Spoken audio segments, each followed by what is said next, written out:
The scent of disinfectant hung heavy in the air, a constant, invasive perfume clinging to the pale walls of St. Jude's Hospital. It was an aroma that, for Elias, 82 years old, had become synonymous with oblivion. Lying in a bed that seemed molded to his frail form, he gazed at the ceiling with the same intensity a castaway mariner might fix on the horizon, searching for land. His eyes, once bright and brimming with a mischievous humor, now held the profound melancholy of one who had witnessed the world transform so many times that he no longer recognized himself within it. The room, small and functional, was a microcosm of his recent existence, a confined space, devoid of personal adornments, where every object appeared chosen for its utility, not for affection. The window, with its sturdy bars, offered a restricted vista of the sky, a swatch of blue punctuated by clouds drifting with disconcerting indifference. Elias was not a solitary man by nature. Across more than 8 decades, he had cultivated a life rich with connections, laughter, and the warmth of family. There had been the hum of birthday celebrations, the aroma of freshly brewed coffee on Sunday mornings, the tight embrace during moments of joy, and the quiet comfort in times of sorrow. He recalled the sound of his wife Clara's laughter, a sound that echoed in his memory like a forgotten melody, and the clamor of children scampering through the house, their light footsteps heralding the vitality of youth. Life had gifted him a daughter, Anna, whom he cherished with the unwavering devotion of a father. He had watched her grow, cheered her first tentative steps, felt pride in each accomplishment, and seen her blossom into a strong, independent woman. A silent complicity existed between them, an unspoken language forged from years of shared memories and a love he believed to be indissoluble. However, the present reality painted a starkly different picture. This hospital, once a mere waypoint for routine checkups or recovery from minor ailments, had become his permanent abode. The transition had been subtle at first, almost imperceptible. A weakness in his legs that hindered his ascent of stairs with the same ease, a memory that faltered in retaining trivial details, a tremor in his hands that rendered the simplest tasks a challenge. Minor inconveniences that, gradually, accumulated, morphing into a burgeoning dependence. And with this dependence came absence. Anna's visits, once frequent and fraught with concern, grew sporadic. Telephone conversations, formerly lengthy and brimming with daily minutiae, dwindled, eventually reducing to mere notifications that she could not come that day. The decision to institutionalize him wasn't an easy choice, or so he tried to convince himself. There was a logical justification, a rational argument about the necessity of specialized care, of a medical team attuned to every sign. Elias não era homem solitário por natureza. Ao longo de mais de 8 décadas, ele havia construído uma vida repleta de conexões, risadas e o calor de uma família.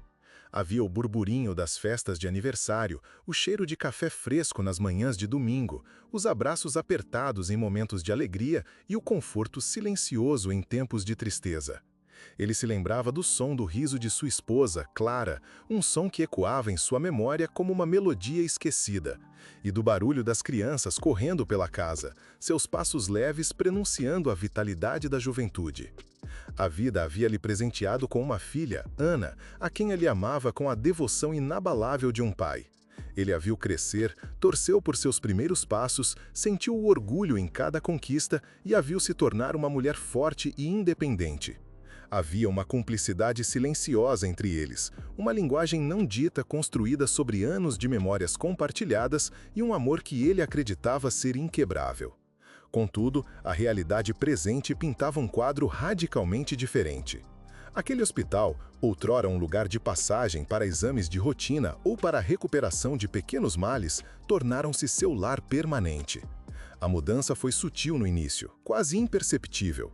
Uma fraqueza nas pernas que o impedia de subir escadas com a mesma facilidade, uma memória que falhava em reter detalhes triviais, um tremor nas mãos que tornava as tarefas mais simples um desafio.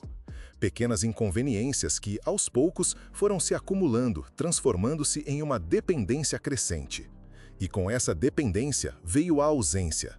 As visitas de Ana, antes frequentes e cheias de preocupação, tornaram-se esporádicas. As conversas telefônicas, antes longas e repletas de detalhes do dia a dia, foram encurtando, até se tornarem meros avisos de que ela não poderia ir naquele dia. A decisão de interná-lo não foi uma escolha fácil, ou assim ele tentava se convencer. But, to Elias, the word institutionalized sounded like a synonym for discarded. He felt the weight of institutionalization as a cold shroud, extinguishing the flame of his individuality. Each door that closed down the corridor, each nurse who passed by in haste without a more attentive glance, reinforced the feeling of being just another number in a system, a body to be cared for, but not a soul to be loved. The house, once the epicenter of his life, was now merely a distant address, a phantom of memories he visited only in his most lucid daydreams. The turning point, the moment his precarious situation became palpable and painful, was the day Anna, with a veil of forced sadness in her eyes, accompanied him to the door of the admission room. She helped him sit on the bed, adjusted the pillow with a gesture that seemed more of a farewell than of comfort, and promised to return the following day. Elias watched her leave, the sound of her footsteps receding down the corridor, and felt a void settle in his chest, a void as vast as the sky he could no longer fully reach. The promise of return hung in the air for a time, a tenuous thread of hope, but days turned into weeks, and weeks into months, and the door to his room, which he had hoped to see open for her return, remained shut, guarding only solitude and the echo of a love that seemed to have been lost somewhere between youth and old age. This is not merely a story about physical decline and isolation, but about the resilience of the human spirit in the face of apparent neglect, about the ceaseless search for a glimmer of hope amidst the darkness, and about the complexity of familial relationships that, at times, unfold in unexpected and painful ways. The silence of the room was broken only by the low hum of medical equipment and the occasional sound of hurried footsteps outside. Elias, lost in his thoughts, felt the weight of the days, each one a melancholic repetition of the last. The hospital routine, while essential for his physical survival, was a desert for his soul. Meals were delivered on trays, devoid of the warmth of home cooking, lacking the conversation that accompanied shared moments at the table. Hygiene was attended to by professional hands, efficient but stripped of the familial tenderness he yearned for.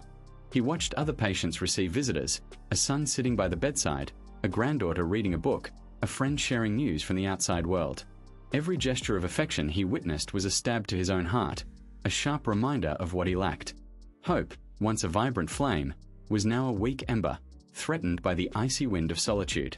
He clung to memories, small fragments of a colorful past, trying to rekindle the fire that propelled him. His relationship with Anna, once a cornerstone of his life, had become a source of silent anguish. Elias harbored no resentment, but a profound sadness. Havia uma justificativa lógica, argumento racional sobre a necessidade de cuidados especializados, de uma equipe médica atenta a cada sinal. Mas, para Elias, a palavra internado soava como sinônimo de descartado. Ele sentia o peso da institucionalização como manto frio, cobrindo a chama da sua individualidade.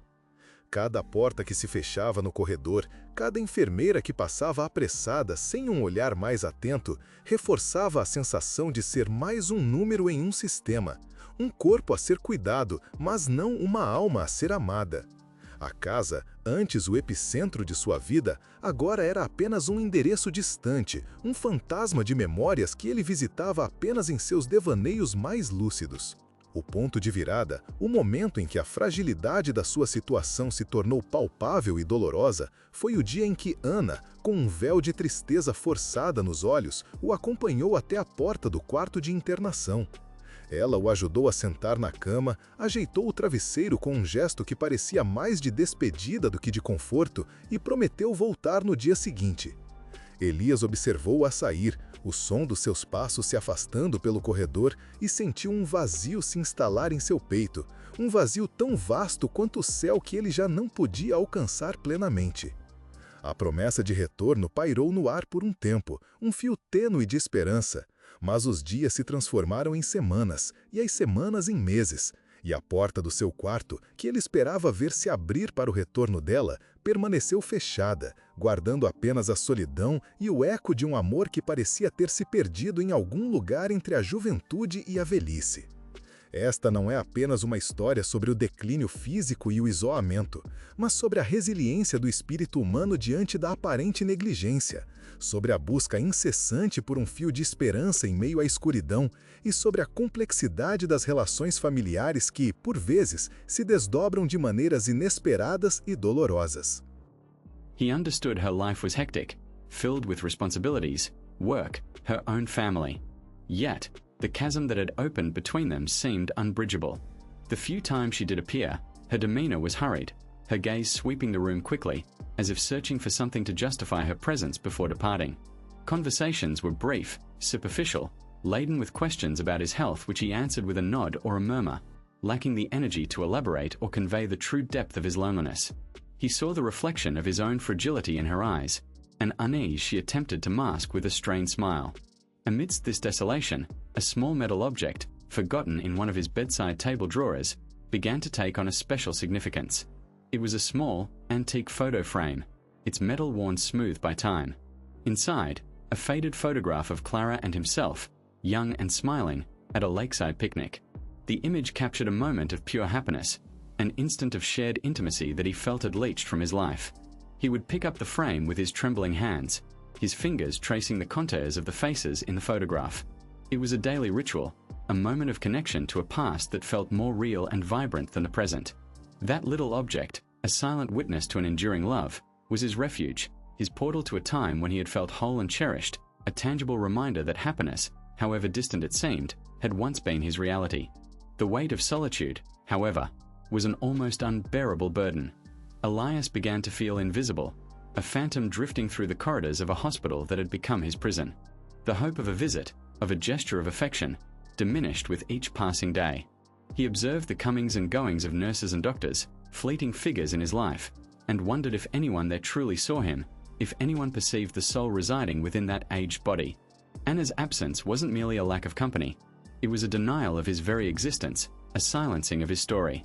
He felt like an ancient tome, its pages, once replete with thrilling narratives, now yellowed and fragile, on the verge of disintegration, forgotten on a dusty shelf. One day, as he watched the shadows lengthen across the room, a persistent thought began to coalesce in his mind, a thought that carried with it a mixture of sorrow and resignation. He recalled Clara, her quiet strength, her ability to find beauty even in the most trying times.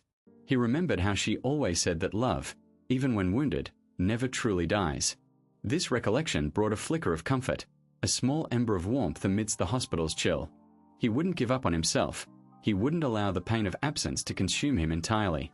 There was an inner fortitude yet to be unearthed, a capacity for resilience he needed to discover. Elias's journey, etched by the pain of neglect and profound loneliness, was far from over. O silêncio do quarto era quebrado apenas pelo zumbido baixo dos aparelhos médicos e pelo som ocasional de passos apressados do lado de fora. Elias, imerso em seus pensamentos, sentia o peso dos dias, cada um deles uma repetição melancólica do anterior. A rotina hospitalar, embora necessária para sua sobrevivência física, era um deserto para sua alma. As refeições eram entregues em bandejas, sem o calor do preparo caseiro, sem a conversa que acompanhava os momentos de partilha à mesa. A higiene era realizada por mãos profissionais, eficientes, mas desprovidas da ternura familiar que ele ansiava. Ele via outros pacientes recebendo visitas, um filho sentado ao lado da cama, uma neta lendo um livro, um amigo compartilhando notícias do mundo exterior. Cada gesto de afeto que ele testemunhava era uma facada em seu próprio coração, um lembrete agudo do que lhe faltava. A esperança, antes uma chama vibrante, agora era uma brasa fraca, ameaçada pelo vento gélido da solidão. Ele se agarrava às memórias, pequenos fragmentos de um passado colorido, tentando reacender o fogo que o impulsionava. A relação com Ana, outrora um pilar de sua vida, tornara-se uma fonte de angústia silenciosa. Elias não guardava ressentimento, mas uma tristeza profunda. Ele entendia que a vida dela era corrida, cheia de responsabilidades, de trabalho, de uma família própria. Mas o abismo que se abria entre eles parecia intransponível. As poucas vezes em que ela aparecia, era com um semblante apressado, um olhar que varria o quarto rapidamente, como se procurasse algo para justificar sua presença antes de partir. As conversas eram curtas, superficiais, repletas de perguntas sobre sua saúde que ele respondia com um aceno de cabeça ou um murmúrio, sem a energia para elaborar ou expressar a verdadeira profundidade de sua solidão. Ele via o reflexo de sua própria fragilidade nos olhos dela, um desconforto que ela tentava disfarçar com um sorriso forçado. He was merely beginning to unveil the deeper strata of his experience, exploring not just the agony of absence but also the innate strength of the human spirit, the capacity to unearth meaning even in the bleakest of circumstances, and the eternal quest for connection and recognition. He knew he needed to find a way to reignite the flame of hope, to re-establish a connection with the world and with himself, even if the path ahead was arduous and uncertain. The faded photograph served as a poignant reminder of the love that had existed, but now he had to ascertain if there was still love to be found, or to be given, even in his state of vulnerability. Life at São Judas Hospital followed its predictable course, a monotonous cycle of days and nights that seemed to merge into a single, unending twilight. Elias, confined to his bed, observed the world through the restricted window, a passive spectator of an existence he himself had once actively shaped. Hope, once a beacon in his life, was now a flickering candle, threatened by the cold draughts of solitude. He remembered Anna, his daughter, with a mixture of love and a pain that had become chronic. It wasn't anger nor resentment, but a profound sadness, a regret for the distance that had settled between them, a distance that words could no longer bridge. Anna's visits were infrequent, and when they did occur, they were brief, punctuated by an air of urgency and a disguised semblance of guilt. He mentally relived the moments when Anna was a child, her small arms wrapping around his neck in tight embraces, her eyes shining with admiration. He remembered teaching her to ride a bicycle, holding the seat as she hesitantly pedaled, and the infectious joy when she finally found her balance, shouting with delight. Each memory was a treasure, but also an open wound, a reminder of what had been lost. He understood that Anna's life was complex, filled with her own battles and responsibilities. But the void left by her absence was a black hole in his existence, sucking the color and joy from his days. He felt like a ship adrift, without a rudder, without sails, at the mercy of the tides of an ocean of oblivion. Amidst this melancholy, Elias found an unexpected solace in his thoughts. He began to revisit not only the joys but also the challenges he had faced throughout his life. He recalled times when adversity seemed insurmountable, losses that had left him unmoored, moments of doubt that had made him question his own strength. He realized that, in each of these instances, he had found a spark of resilience, an ability to pick himself up, to move forward, even when the path ahead seemed dark and without end. This reflection brought a new lease of life, an understanding that his strength lay not solely in connections with others, but in his own capacity to persevere. One day, while gazing at the small photo frame holding a picture of Clara and himself, a distinct thought emerged. Em meio a essa desolação, pequeno objeto de metal, esquecido em uma das gavetas da sua mesa de cabeceira, começou a ganhar significado especial. Era pequeno porta-retrato antigo, com uma moldura desgastada pelo tempo. Dentro, uma fotografia desbotada de Clara e ele, jovens e sorridentes, em piquenique à beira de lago. A imagem capturava momento de pura felicidade, instante de cumplicidade que ele sentia ter se esvaído de sua vida. Ele pegava o porta-retrato com suas mãos trêmulas, seus dedos traçando os contornos dos rostos na fotografia. Era ritual diário, momento de conexão com passado que parecia mais real e vibrante do que o presente. Aquele pequeno objeto, testemunha silenciosa de amor duradouro, era seu refúgio, seu portal para tempo em que ele se sentia completo e amado. Lembrete tangível de que a felicidade, por mais distante que parecesse, dia havia sido sua realidade. O peso da solidão, no entanto, era fardo quase insuportável. Elias começou a se sentir invisível, fantasma vagando pelos corredores de hospital que se tornara sua prisão. A esperança de uma visita, de gesto de carinho, diminuía a cada dia. Ele observava o movimento dos enfermeiros e médicos, figuras passageiras em sua vida, e se perguntava se alguém ali realmente o via, se alguém percebia a alma que residia naquele corpo envelhecido. A ausência de Ana não era apenas uma falta de companhia, era uma negação de sua própria existência, silenciamento de sua história. Ele se sentia como livro antigo, cujas páginas outrora repletas de histórias emocionantes estavam agora amareladas e frágeis, à beira de se desintegrarem, esquecidas em uma prateleira empoeirada.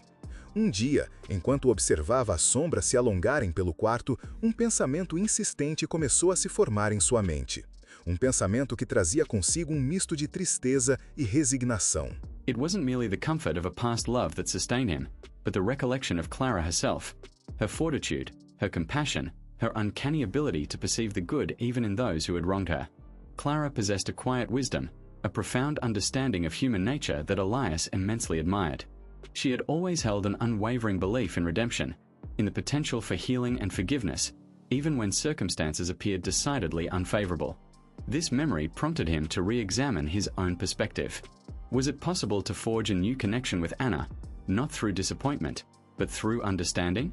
The notion that he himself could be an agent of change in his own predicament began to coalesce in his mind. He couldn't dictate Anna's actions, nor could he compel her to visit with the frequency he yearned for. However, he could govern his own reactions, his own outlook.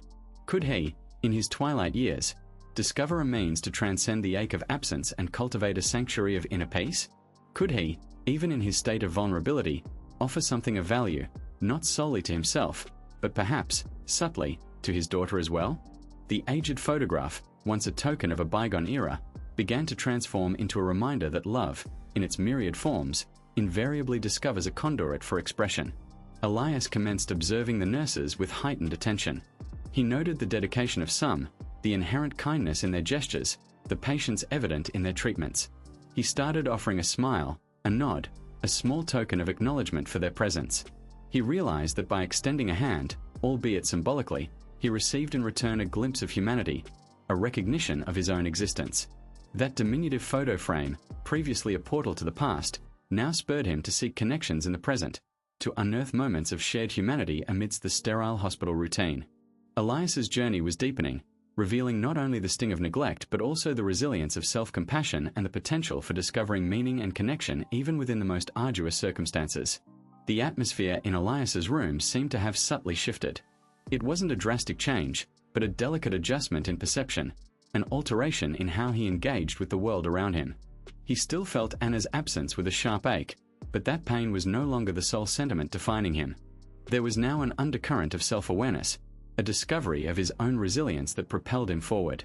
He began to focus on the small kindnesses he received, the smiles of the nurses, the brief chats with other patients, the moments when a sunbeam sliced through the window, illuminating the dust motes in the air. These tiny glimmers of light were enough to keep the embers of hope aglow. He recalled a proverb his mother used to quote, "Patience is a virtue." In that moment, Elias understood the true import of those words.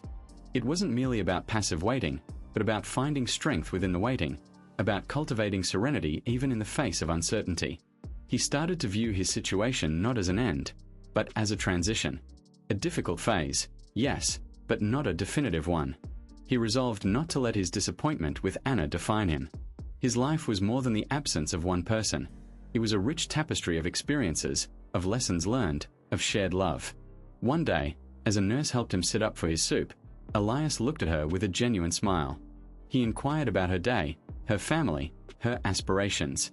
The nurse, initially surprised, responded with an openness Elias hadn't anticipated. They spoke for a few minutes, a simple exchange, yet to Elias, it meant the world. It was human connection, a moment of mutual recognition. He realized that by opening himself up, he wasn't just receiving, but also giving. He was affording another human being the opportunity to feel seen, to feel valued. The small photo frame holding the picture of Clara and him remained his constant companion. But now, Elias viewed it with different eyes. It wasn't merely a reminder of a past love, but a symbol of the strength that love can inspire. He understood that love wasn't solely about receiving, but also about giving, about persevering, about finding ways to connect, even when circumstances seemed to conspire against it. He began to think of Anna not just as the daughter who had left him adrift, but as someone who was also navigating her own battles, her own sorrows. This shift in perspective didn't erase the sadness, but transformed it. The pain of absence became a space for compassion, an understanding that life is complex and human relationships are multifaceted. Elias began to feel a lightness he hadn't experienced in a long time. He still yearned for Anna's presence, but this yearning was no longer dominated by despair. There was a new serenity, a quiet acceptance of his situation, coupled with a renewed determination to live his days with dignity and purpose. He was learning to find the elixir in his own journey, the wisdom and strength that only life's experiences, in all their glory and pain, can offer. The weeks melted into months, and Elias adapted to a new routine, a routine that, while marked by absence, was also filled with moments of connection and self-discovery. He had learned the art of mindful observation, of finding meaning in the small things. The smile of a nurse, the song of a bird briefly perched on the windowsill, a casual chat with a roommate. These were the treasures he collected, small fragments of joy that composed the mosaic of his days. The photograph of Clara and him still held pride of place on his bedside table, but its meaning had evolved. It was no longer just a memento of a love lost, but a symbol of love's enduring strength and the human capacity for resilience. He began to write. Using a borrowed notebook and a pen gifted by a kind nurse, Elias started to record his thoughts, his memories, his reflections. It wasn't a linear narrative of events, but a stream of consciousness, an honest account of his inner journey. He wrote about his youth, about his love for Clara, about raising Anna, about the ache of loneliness, and about discovering his own inner strength. Writing became his elixir, a way to process his emotions, to give voice to his experience, and to find meaning in his life. In one of these notebooks, he penned a letter to Anna. It wasn't a letter of accusation or complaint, but one of love and understanding. He spoke of their shared memories, of the pride he felt for her, and of his own journey of acceptance. He expressed his wish for her to find peace and happiness, and that, perhaps one day, they might reconnect, not from the past that was gone, but from the present that was yet to unfold. He didn't know if she would ever read these words, but the act of writing them was, in itself, an act of healing.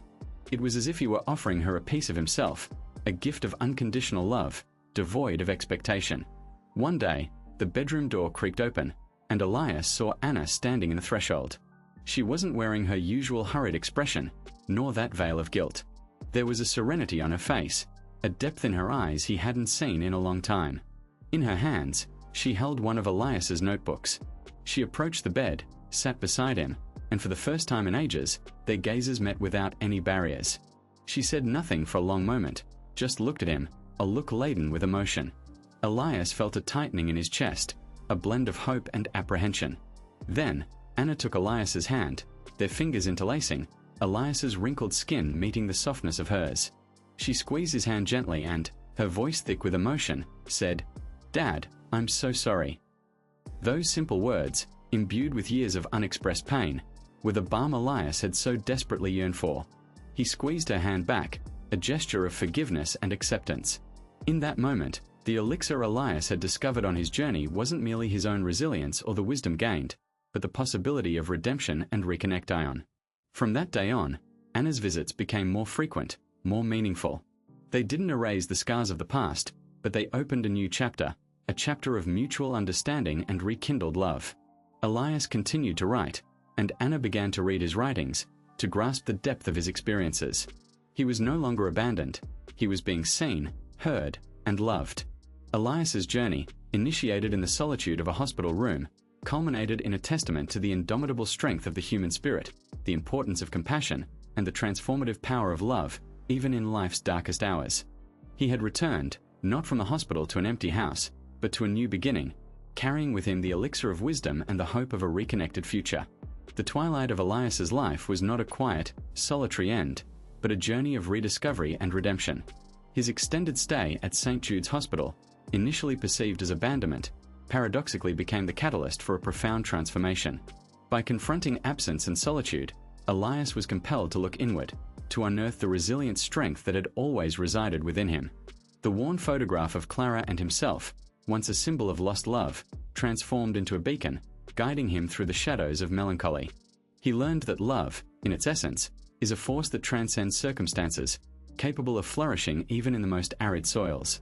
Writing became his sanctuary, his means of processing the complexities of his existence. Each word recorded in his notebooks was a step forward on his path of self-discovery, an act of courage that defied the passivity imposed by his condition. By sharing his memories and feelings, Elias not only found solace for his own soul, but also subtly opened a door to reconnection with his daughter, Anna.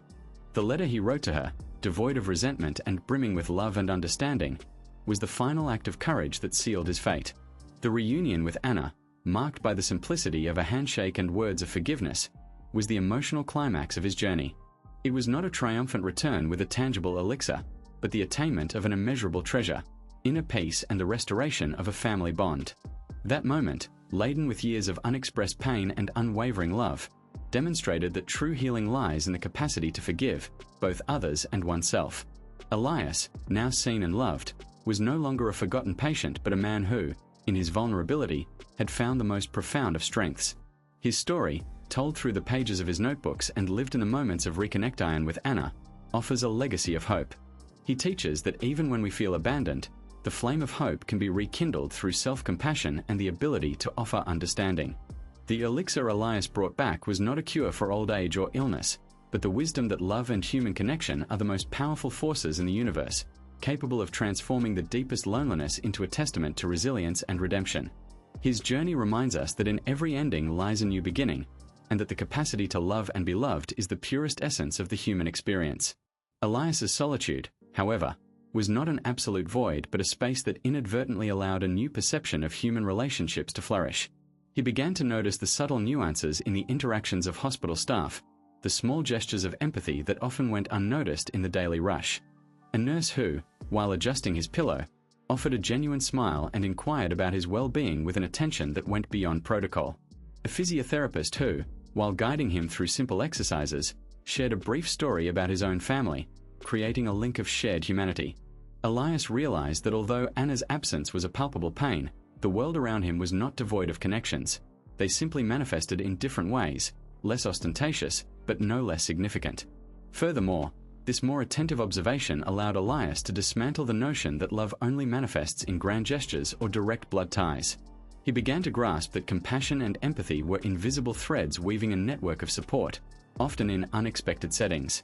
By allowing himself to be receptive to these small displays of affection, Elias discovered a novel source of solace. He started to view each interaction not as a comparison to his daughter's love, but as a singular opportunity to be seen and to acknowledge the humanity in others. This perspective altered the very nature of his solitude, transforming it from a desert of oblivion into a fertile ground for the burgeoning of new connections. Moreover, the profound introspection Elias underwent prompted him to reevaluate his own expectations regarding relationships. He understood that projecting the entirety of responsibility for his happiness onto Anna was an unjust burden. His daughter's life, with its own complexities and challenges, was a parallel reality to his own. Instead of dwelling on what he lacked, Elias began to channel his energy into what he could control, his own attitude and his capacity to find meaning in his circumstances. He realized that, just as he craved connection, Anna also needed her own space and her own journeys. This realization, though initially painful, brought an unexpected sense of liberation. Consequently, Elias started to cultivate a form of presence even in Anna's physical absence. He no longer anxiously awaited visits but found ways to feel her proximity through memories and the hope of a future reunion. Writing in his notebooks became this bridge. By recording his thoughts and feelings, he felt as though he was sharing his inner world with her, forging a silent dialogue across time and space. He began to see his writings not merely as a personal record but as a potential gift, a way for Anna to comprehend the depth of his experiences and the enduring strength of his unconditional love. Beyond this, Elias discovered that true resilience wasn't the absence of pain, but the capacity to continue loving and seeking connection despite the prolonged delay in her visits. He realized that his worth as an individual was not contingent on the frequency of his daughter's visits, but on his own inherent dignity and his persistent quest for meaning. This perception empowered him, enabling him to find an inner peace that transcended his external circumstances.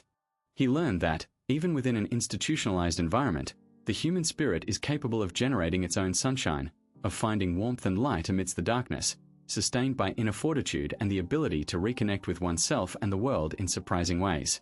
Elias's perception of resilience began to deepen beyond mere inner fortitude. He started to investigate adaptive resilience, the capacity not only to withstand adversity but to actively transform in response to it. This manifested palpably in his interaction with the hospital environment. Rather than resign himself to the monotony of the room, Elias began to adapt the space to his liking, transforming it into a personal sanctuary. He rearranged the placement of the few belongings he was permitted, creating small islands of familiarity amidst the sterile surroundings. Clara's photograph, once merely an object to be looked at, became the focal point of a small, makeshift shrine, encircled by old birthday cards and bygone notes. Additionally, Elias developed a new mode of engagement with time. The clock on the wall, formerly a relentless marker of Anna's absence, evolved into an instrument for mindfulness practice. He began to meticulously observe the passage of hours, noting the shifts in light entering through the window, the sounds echoing through the corridors at different times of day, the patterns of cloud movement. This practice of mindfulness, of being fully present in the moment, enabled him to detach from future anxiety and past pain, anchoring him in the present in a way that brought him unexpected calm. Now, consider how this approach applies when you find yourself waiting in queues or during transit. Instead of becoming irate about wasted time, you can transform it into an opportunity for observation and introspection, rediscovering the beauty in routines you previously overlooked. Furthermore, Elias started to apply proactive resilience in his communication.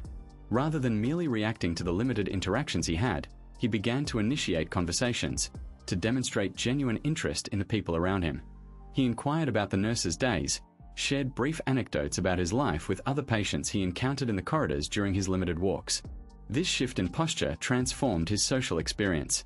He ceased being a passive recipient of care and became an active participant in his own social life, forging ephemeral yet meaningful connections that dispelled the shroud of loneliness. This proactive attitude also extends to his communication with family.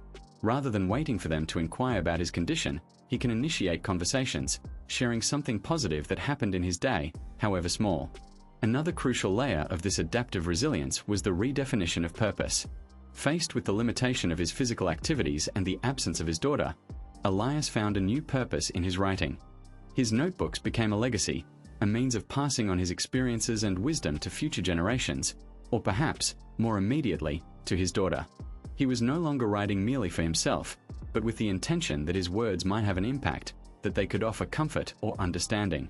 This externalization of his purpose imbued his days with new meaning, transforming what could have been a solitary pastime into a mission with a clear objective. Consider how this applies to your own life. When confronted with significant changes, such as retirement or a career transition, how might you redefine your purpose to find new meaning and motivation? Perhaps it's through volunteering, learning a new skill, or sharing your knowledge with others.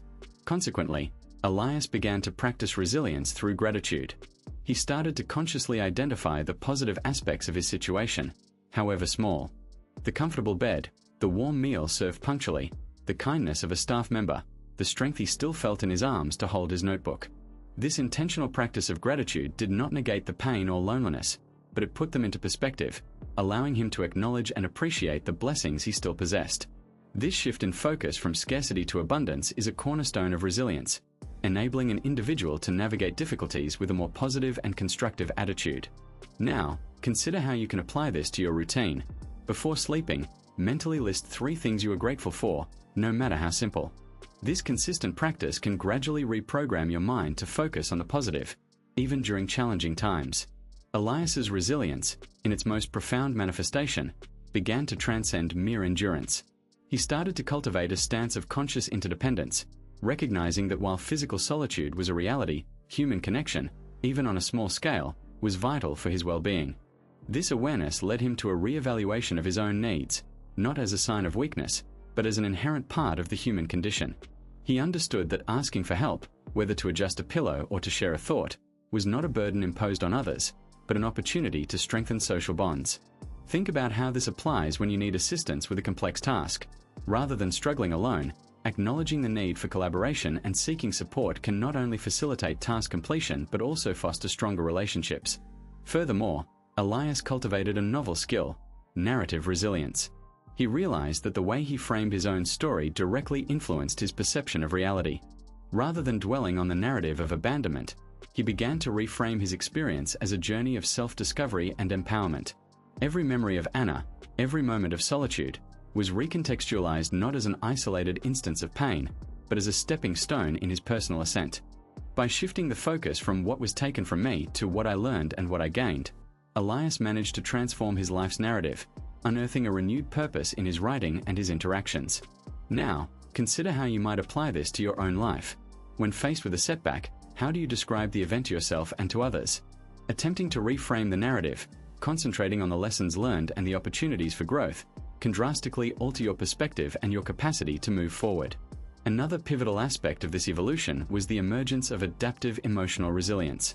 Elias learned to modulate his emotional responses, to avoid being consumed by sadness or frustration. He developed the capacity to feel these emotions, to acknowledge them, yet without allowing them to dictate his actions or his worldview. For instance, when a wave of longing for Anna washed over him, instead of succumbing to despair, he channeled that emotion into his writing, transforming pain into prose. This ability to feel without being overwhelmed is a vital component of resilience, enabling an individual to navigate life's emotional complexities with greater equilibrium and control. Reflect on how this applies when you encounter disappointing news. Rather than reacting impulsively with anger or sorrow, you can pause, acknowledge the emotion, and then decide upon the most constructive response. Moreover, Elias discovered a form of communal resilience within the hospital itself. He observed how patients, often grappling with their own battles, forged informal support networks. One would lend a book to another would offer a word of comfort, a third might share a piece of fruit. As Elias opened himself up to this dynamic, he began to feel part of something larger, a community of individuals who, despite their disparate circumstances, shared the experience of vulnerability and the pursuit of connection. This realization helped to dilute his sense of isolation, demonstrating that even within an institutional care setting, human solidarity can flourish. Now, consider how you might apply this to your local community. Perhaps a neighbor requires assistance with their shopping, or a local organization is seeking volunteers. Actively engaging in such initiatives strengthens community bonds and, by extension, your own resilience. Ultimately, Elias's resilience manifested as an ongoing, purposeful fortitude. He grasped that his purpose wasn't fixed, but rather something that could evolve and adapt to his life circumstances. If his previous purpose had been to be a present and active father, now, in his condition, his purpose transformed into being a storyteller, a keeper of memories, an exemplar of inner strength. This purposeful flexibility allowed him to maintain a sense of meaning and direction, even when confronted with physical limitations and his daughter's absence. This capacity to redefine and adapt one's life purpose is fundamental to navigating transitions and sustaining a sense of vitality over time. Consider how this applies when you face a significant shift in your career or personal life. Rather than feeling lost, how can you identify new sources of purpose and meaning that align with your new reality? Perhaps it's learning a new skill, dedicating yourself to a hobby, or mentoring someone younger. Reflecting on this journey thus far, we perceive how the diverse facets of the human experience intertwine, shaping not only the individual but also our very perception of reality. The intricate webs of affection and responsibility, which at times seem to tangle into knots of pain, reveal, in their essence, the complex dance of resilience. It's akin to observing a river that, upon encountering obstacles in its course, doesn't halt but instead finds new pathways, circumventing stones, adapting to the terrain, and yet, still maintaining its flow towards the sea. This ability to adapt, to find a new course when the original proves impassable, is a silent yet potent lesson in the perseverance of the spirit. As we observe the various manifestations of strength, we realize it resides not merely in the capacity to endure, but in the art of reconfiguration. The way an individual's perception can be subtly altered, how the lens through which they view the world can be adjusted to capture light amidst the gloom, is a testament to the plasticity of the human mind. The connections we forge, even the most fleeting, weave a pattern of interdependence that reminds us of our intrinsically social nature. Every interaction, however minor, contributes to a broader tapestry of shared existence, a reminder that even in solitude, we're not truly isolated. With these reflections in mind, the path leading to conclusion unfolds with a renewed clarity. The diverse experiences garnered, the lessons gleaned from the most varied circumstances, converge upon a central point, a more profound understanding of one's very essence. It's as if the pieces of a complex puzzle, once scattered and seemingly devoid of meaning, begin to interlock, revealing a larger, more coherent, and significant picture. This convergence of ideas readies us for a moment of synthesis, where the implications of all that has been explored will become even more apparent. As we draw nearer to the final reflection, it is imperative to acknowledge the depth with which experiences shape our perspective. The way we interpret events, the narratives we construct about our own lives, possess a transformative power. The ability to rewrite these narratives, to find new layers of meaning in past experiences, is a potent tool for navigating the complexities of existence. It is akin to an artisan who, before a rough block of marble, sees not merely the stone but the sculpture it can become, shaping it with patience and vision. Therefore, as we prepare to close this narrative, it is essential to retain the understanding that each individual's journey is unique, yet the lessons it offers are universal. The strength found in adaptation, the beauty in subtle connections, the transformative power of perspective, and the importance of a resilient personal narrative, all these elements converge into a broader panorama of the human condition. The anticipation of the denouement is built upon the solid foundation of these reflections, setting the stage for a more complete and inspiring comprehension of the shared experience. Elias's trajectory, from the oppressive silence of the hospital room to regain serenity, reveals a profound truth about human resilience. It is not an unshakable armor against pain, but an intricate dance with adversity, a continuous adaptation that finds strength not in the absence of fragility, but in the capacity to reconfigure in its face. Loneliness, which at first seemed an insurmountable chasm, became the fertile ground upon which new forms of connection and self-knowledge blossomed. Small kindnesses, fleeting smiles, words exchanged with strangers, all these gestures, once invisible in his bustling life, acquired a special luminescence, transforming into anchors of humanity amidst apparent desolation. Writing emerged as the great elixir of this journey. Not a panacea that erased grievances, but a river that gave vent to emotions, a means of processing pain and finding renewed purpose. By retelling his story, Elias not only gave voice to his experience but also rewrote it, transforming the narrative of abandonment into a testament to inner strength and the relentless pursuit of meaning. This rewriting was not an act of denial, but of empowerment, a demonstration that perspective is a powerful tool in shaping reality. The story we tell ourselves, and others, has the power to heal, to connect, and to inspire. The reunion with Anna, marked not by a thunderous reconciliation, but by the delicacy of an understanding gaze and the comfort of a handshake, represented the apex of this transformation. It was confirmation that love, even when shaken by distance and misunderstanding, possesses an intrinsic strength that can persist and renew itself. True healing lay not in erasing the past, but in building a present where forgiveness and understanding could flourish. Elias learned that love does not demand perfection, but rather the courage to present oneself vulnerably and the willingness to accept the other in their totality. Elias's journey, therefore, transcends the simple narrative of an abandoned elderly man. It configures itself as a mirror to the complexities of all human relationships, a reminder that strength lies not in the absence of challenges, but in the way we face them and adapt to them. The real practice begins now, in reflecting on our own narratives, in seeking genuine connections amidst the rush of everyday life, and in the courage to rewrite our stories with the hues of compassion and resilience. May we, like Elias, find our elixir in the art of living fully, loving deeply, and never giving up on the hope that resides within each of us. If you enjoyed this video, please give it a like, leave a comment, and share it with your friends and family. We'll see you in the next video. Until then.